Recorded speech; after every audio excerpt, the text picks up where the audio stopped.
Axopar has become pretty famous for its capacity to manage space effectively. It's got boats like this, the Axopar 45 cross cabin, which takes a closed cabin but makes it more open. And here, it's taken the opposite approach, an open boat that makes things a little bit more sheltered. This is called the Axopar 45 cross top.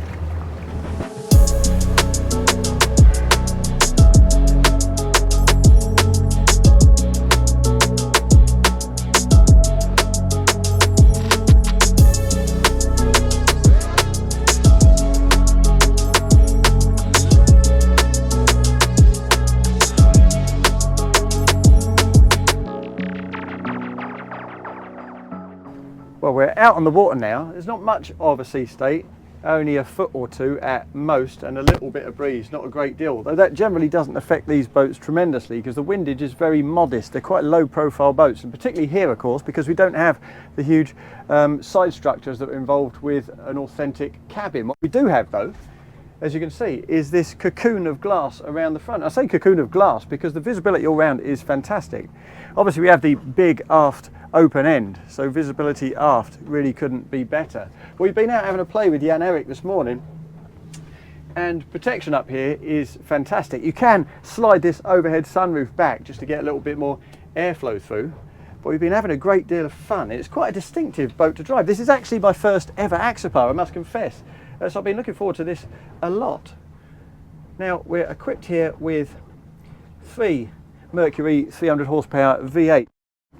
And we've been talking about, Jan Erik tells me that apparently that's preferable to a pair of 450s because he basically wants 3 props in the water. He wants that extra grip, that extra agility. He wants a boat that's really easy to drive, and this is that. Plus, of course, this boat, as the 45, is designed to go long distance, to be used often. So having 3 engines means an extra bit of redundancy in the system should one of those engines cease to function. In any case, let's get ourselves up and underway and have a little play. Now, a couple of things are really distinctive about this boat as you come up onto the plane. And the first of those is the fact that when you're at gentle displacement speeds that might upset a lot of planing vessels, well, here things are great. For a start, the tracking is absolutely rock solid. There's absolutely no corkscrewing at all. I'm not overcorrecting and recorrecting. It's just really simple. You point and you go, even when you're off the plane. Now we're doing 9.5 knots now. So if I crease it a little bit more, up to 10, 11 knots. Now these are generally really quite annoying speeds for a planing vessel. You tend to be ascending your own hump. You point the bows to the sky, you burn fuel for fun, and you can't see a great deal, and that's when you start to corkscrew a bit more. It's just all a bit messy, but here we're flat. It's easy, and it's actually moderately efficient too. But anyway, what we want to do here is get right up onto the plane and have a proper play, so we'll do that. And there is plenty of grip from those 3 props. We're up to 30 knots now. I'm going to swing around to starboard, and there's lots of lovely hill. She feels very planted. It might be a stepped hull, but there's plenty of grip, plenty of stability. Not as much slip actually as I expected. And I can certainly increase the aggression and the angle of that turn without upsetting things too much. We're doing 45 knots here, by the way. What I like here also is the fact that there's good visibility from the standing position too, both forward and on the inside of that arc through the sunroof.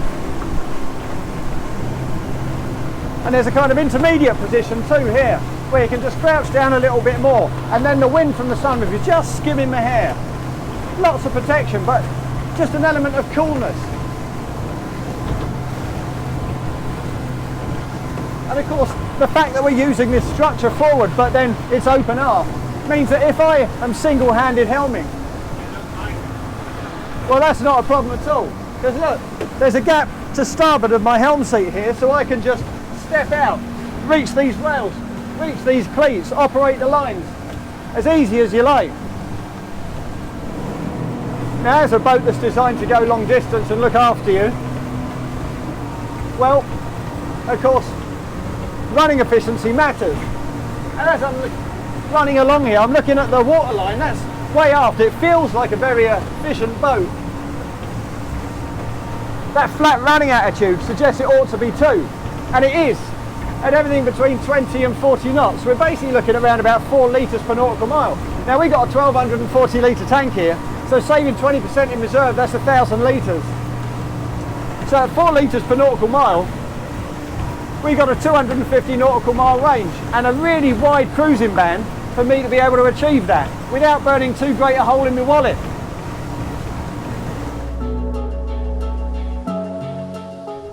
Before we move away from the helm, it's worth mentioning a couple of other things. Now, firstly, we've got a nice big sunroof built into the T-top above you there. Further aft, there's an additional one, so 2 separate ones. That's great news because it means that while the people at the aft dining stations can enjoy a bit of sunlight, if you're driving, you can stay entirely protected thanks to this. And better still, in addition to these 3 seats that nestle in the shelter of this forward structure, we've also got a nice cushion there built into the leading edge of that transverse wet bar, which means you can lean your bum against this and get another 3 people in the shelter of that structure. So 6 people sheltered, comfortable, facing forward, underway. It's a really useful feature. Now, when you take a boat like the Axopar 45 and eradicate the pilot house structure, turn it into an open boat, you absolutely need to nail that day boating imperative, and this new boat certainly does that. Now, if we look at this transverse wet bar, we've got a couple of big fridges down there, plus a good size of sink under these 2 panels and an electric hob. We also have optional fridges, slide out fridges, built into both sides of this, so that's 4 fridges in this single unit. And we've got these wraparound cushions, this U-shaped section, and that on the face of it seems a little odd until you realise that what you can do is simply drop down this terrace, and you can do that on both sides. So once that's down in position, if I move back, you can see that these face out towards that, and these further aft, again a wraparound seating section, faces outboard towards that terrace, the same on both sides. So as you can imagine, when you've got that down as well as this side, it's a supremely sociable space to sit. Really impressive, that. Now let's move a little further aft. I should point out actually before we move on that this table opens up, drops down into the space to create an all-over sunbathing section, and further aft here, just ahead of those outboard engines, this section does exactly the same. So you've got the potential for a sunbathing section here, an additional sunbathing section there, and as we'll see in a second, another one right up on the bow. And storage is also really well taken care of here. I'll kneel myself down here just by the outboards, and we'll try to lift this compartment up. Oh. There we are. And when we lift that, the scale of the storage in here has to be seen to be believed. It's absolutely enormous. You fit all kinds of stuff in there, but you don't necessarily need to, of course, because we have a lovely big hardtop on this boat that carries all kinds of toys anyway. As you can see, we've been carrying those all day and still achieving in excess of 48 knots. So let's get back down into this cockpit and investigate a little bit further. Swim platforms on either side of those outboard engines and a nice towing arch. And we also have really easy access to storage beneath these spaces too, beneath these various seats. Plus, handy little gaps beneath some of the seats, as you can see here, for quick access gear that you want easily to hand without having to lift any lids. And we're still not finished, because in this little unit just ahead of the U-shaped aft seating area, we've got storage boxes on either side, plus 6 cup holders. We've also got this, a nice deep ice chest, a drained ice box, so you can keep your beer in there. And that's in addition to the 4 fridges we have further forward.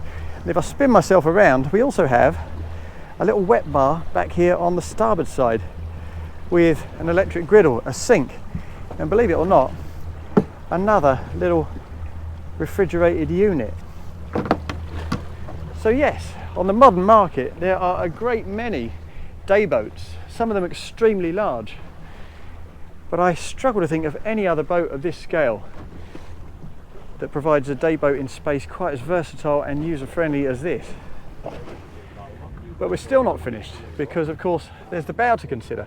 Now, everything forward of this point here is identical on this open boat to the 45 cross cabin, and that's by no means a bad thing.